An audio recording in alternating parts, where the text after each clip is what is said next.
Hey, what's up? Welcome. Is this week 3 of All It Cards Wild, the is. podcast? It is. We're here. Let's go. We're Look at here. us. I love it. Moving I love it. fast. We are. The college football season is moving fast, as a matter of fact. If you're unsure if this is the first post that you're seeing, you go to allcardswild.com. There's a ton of videos in there to teach you how this game works. This game is really awesome. It's a college fantasy platform. It's not gambling, but it's fantasy football. And it's the only thing I've ever seen that totally gets its arms around college football, which is just a massive entity. Huge. And this has made playing fantasy football with college a ton of fun. It's weekly, it's free, it's easy. It's a really, really fun game. And Bennett here, you're a resident expert. Yes. With All Cards Wild. So how are you doing, buddy? You good? I'm doing great. You know, we're like I said, we're moving really fast. College football's moving fast, but I'm living it and I'm having a great time watching it. So I cannot say I'm doing bad. How are you doing? Yeah, no, man, I'm great, dude. Living the dream. I love this time of year. We've had a lot of really good games. This past weekend actually had a ton of fun games. I was super into Syracuse Clemson. That's a massive win for that program. Michigan, Nebraska. It's good to see Nebraska back, even though they lost there. But you want to see a team. I want to see a school like that competitive. Totally. Oklahoma, Auburn was a ton of fun. Texas Tech, Utah, Indiana, Illinois.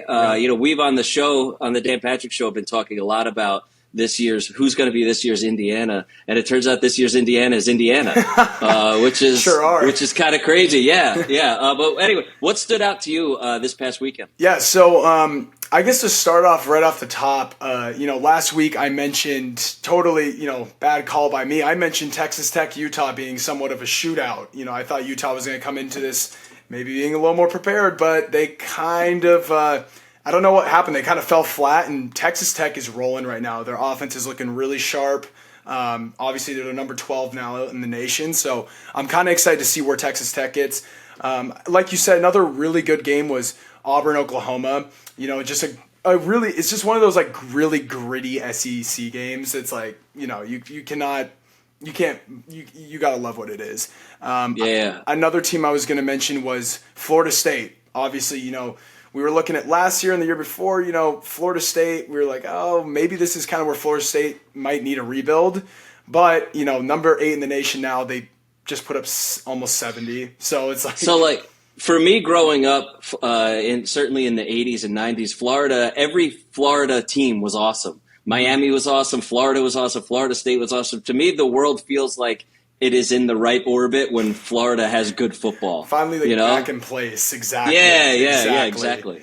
I think obviously Miami really is starting to look pretty dominant. I think it's, the game they had against Florida wasn't like a super mind-blowing game, but they're handling teams in a really efficient way.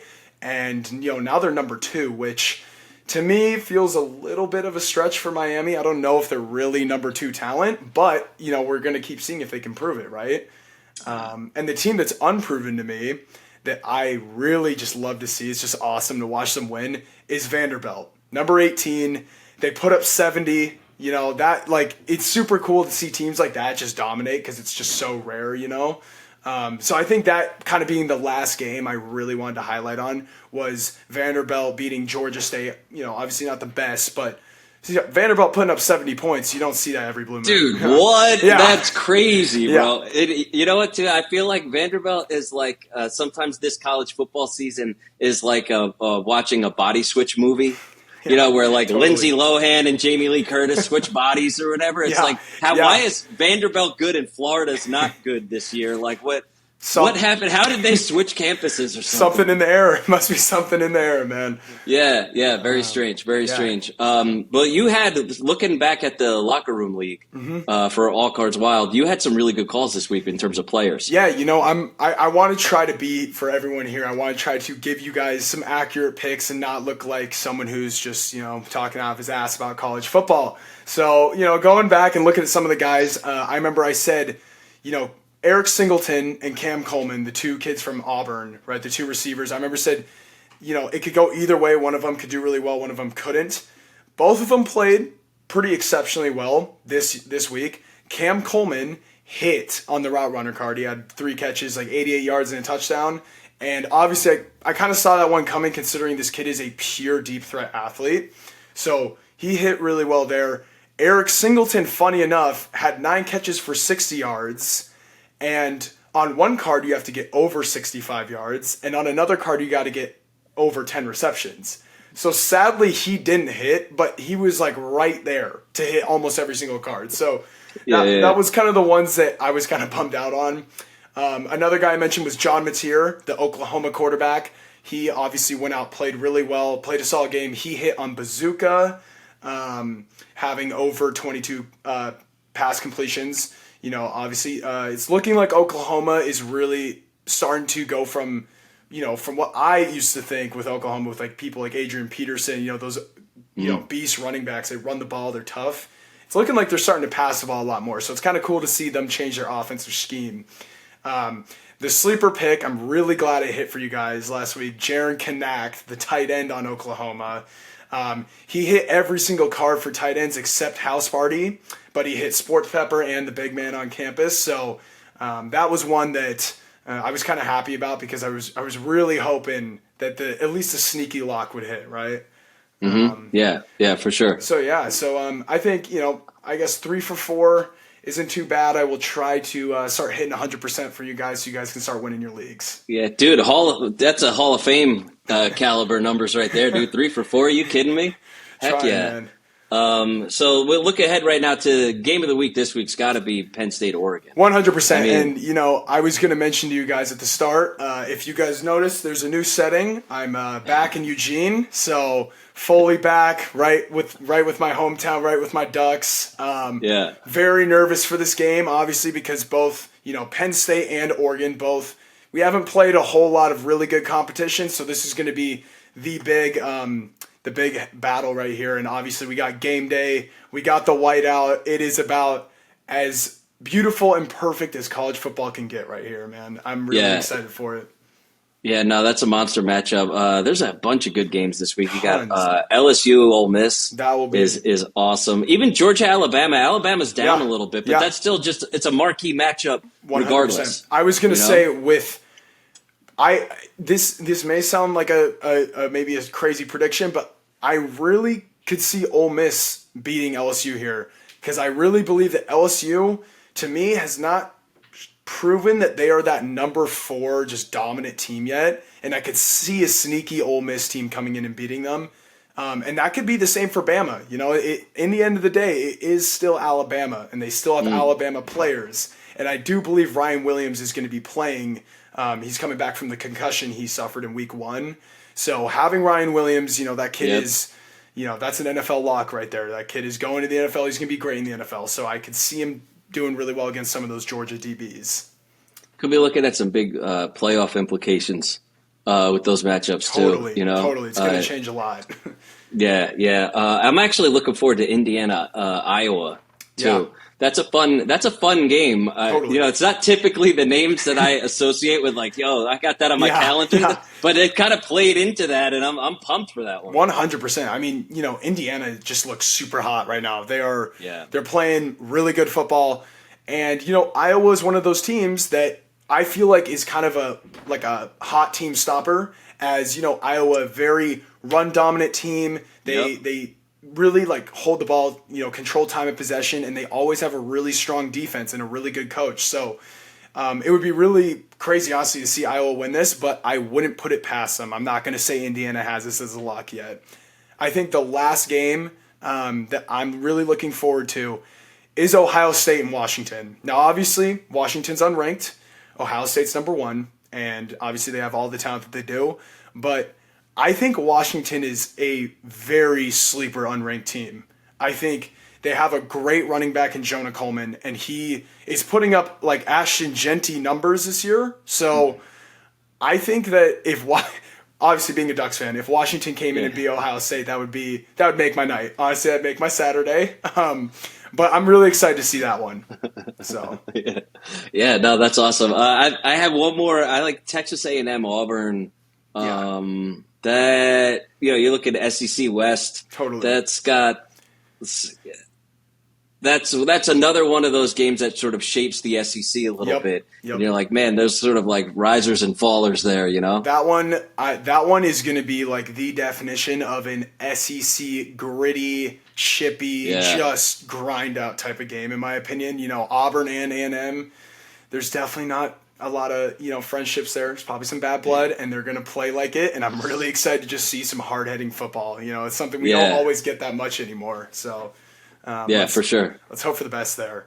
But, Yeah. So then, in terms of players, who are you looking forward to this weekend? Who do you think is going to have a monster? So for locker room, for you guys, we really designed this grid to be a Big Ten grid for this week. Obviously, there's a lot of Big Ten games going on, and we're really highlighting Oregon and Penn State. So when I went and looked in at some of these players, you guys may call me a little biased for this when you're about to hear some of these names, but I will give you guys the reasoning for why I chose them. So to start, if you guys want to follow me, the quarterback I chose for this week is my guy, Dante Moore. Now, Dante Moore obviously hasn't been playing great competition, but he, to me, has been looking really good. And I believe that he could totally be a Heisman candidate based on how he plays in this game. If I was going to put a card on him, I think this is going to be just like Oregon Penn State last year. It was like 44-41. It was something around in the 40s. I think it's going to be a shootout. And I think if you put striking the Heisman on Dante Moore over 325 passing yards, I can really see that Oregon kind of has a running back committee. We don't really have a running back that is kind of going to get 20 carries a game. So it really seems like Will Stein's kind of going off with a passing attack. So I really see Dante just slinging the rock all game. So if he gets over 325 passing yards, that card will hit, and expect a big game from him. For the running backs, I'm going to go with the two-headed monster that I'm also afraid of, Nick Singleton and Katron Allen, the two running backs from Penn State. Obviously, these guys, I don't know about you, seeing these guys remind me a lot of, for an NFL comparison, David Montgomery and Jahmyr Gibbs. Yeah, that's serious. Two guys who just like, you can give them inside, outside runs, sweeps, tosses, and they can both do it at a very high level. I think super dynamic. Yeah, so dynamic. And, that's Penn State's bread and butter is run the rock. And so it's going to be interesting to see. Now this, like I said with Cam Coleman and Eric Singleton last week, the two Auburn receivers, how I said either one of them can go off or hit the cards. You just kind of got to get lucky. This is a 50-50. You guys can either choose Nick Singleton or you guys can choose Katron Allen. They really get pretty split carries, and they get pretty split carries in the red zone as well. So I would say if you were going to choose either of them, put student body right. Use that card. They have to get about 25 yards and a touchdown. And I think that, honestly, both of them can do it in this game together. So I think it's pretty safe. Now, I'm sorry if one of them goes off and the other one doesn't. But, you got to pick with what you got to pick. Yeah. So for the receiver, for the two receivers, the first one being Jeremiah Smith. Obviously, we luckily enough, all of us here get to watch the next coming of Julio Jones with Jeremiah Smith. Oh my gosh, dude, that is a grown-ass man right there. Grown-ass man. This kid, he put on 20 pounds of muscle in the offseason. And I don't know how you do that naturally in an offseason. Right. Now, I'm not pointing fingers here. Easy. Not pointing any fingers here at Ohio State. Easy. But, Jeremiah Smith, obviously the kid's a freak. He's going to play really well. And he's playing Washington, who Washington really seems to be more of an offensive team. I'm not sure if there's a corner in college football that can really guard this kid. Yeah, so good luck. Slide the house party card on there. Jeremiah Smith is guaranteed to get a touchdown. I can almost say that's a lock. If you want to have a little more fun with it, and you want to take a true freshman from Oregon, my boy DeCorian Moore. This kid has been lights out. He blocks like a lineman, which, as being an old lineman myself, I love watching that. This kid pancakes corners. He pancakes linebackers. He's awesome to watch. So I think you can play any card on him. He kind of has a very dynamic role in the Ducks offense. If I was going to go with it, obviously this is going to be a big scoring game. There's going to be a lot of red zone targets to DeCorian Moore. I would also put house party on him because I do believe he's going to get a touchdown.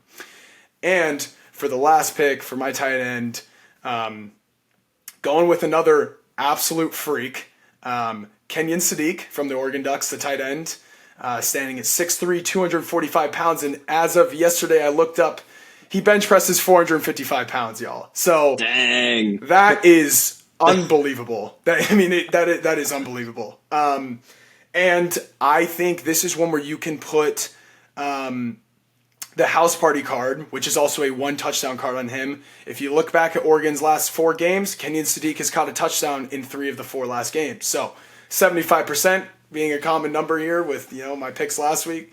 Hopefully this one hits. I think really, just highlighting this Oregon Penn State game. It's going to be a lot of fun. Everyone should be watching it. Where are you watching the game?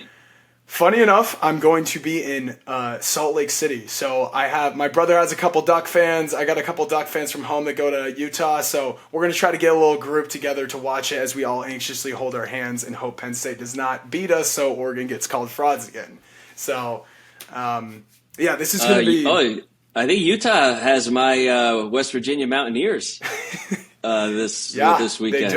They do. If I'm not mistaken. So we'll see how that one goes, Could be that one's kind of a hope for the best moment, I feel like. When you watch the game, are you like, do you get superstitious where, if you're standing in the kitchen and Oregon scores, you got to stay in the kitchen kind of thing? Or you just... I feel like in both ways, I'm a very anxious fan, especially in these type of games. I don't speak much. But when we score or when something goes well, I may jump around or run around the room. So I'm kind of the common medium. You got little lows, you got some highs. So maybe for most people, it might not be the funnest to watch next to me. But for the guys that love it. I was going to say, are you fun to watch the game with? That's actually the question. I think it really... If I asked your brother, what would he say? I think it really comes down to how into it you are. Because for me, I am... football is pretty much my first love, and I will live and die for this game. I love it so much. So it depends on really how into it. If you're really into it, we can jump around and tackle each other watching it. And if you aren't, maybe you can sit at the other side of the bar and just sip a beer. Yeah, right on, man. Right on. Well, good. Well, I hope this weekend goes your way. I hope you keep up these Hall of Fame numbers that you're on right now. Let's hope. The game is a ton of fun, dude. The podcast is a ton of fun. Thank you, as always, for your insights into the game. Of course. And, All Cards Wild. It's weekly, free, and easy. We freezy. As we like to say around these parts. We freezy. So we'll release our lineups a little later on and make sure that you check out the Locker Room League. If you're unsure about the Locker Room League, go to allcardswild.com. There's a ton of videos explaining exactly how the game works. It's a ton of fun. It's super easy. It's completely unique. And at the same time, sort of familiar. So make sure you check that out. And we'll see you next week. 100%. And one last thing, guys, the QR code that's going to pop up at the end of the podcast, that will give you a direct link to the league. So you don't have to go in and find it yourself. You can go right there, just take your phone and take a picture of the QR code, and you'll be sent right to the league. And you can either tail my picks or not. That's your choice to make. And thank you guys for watching again.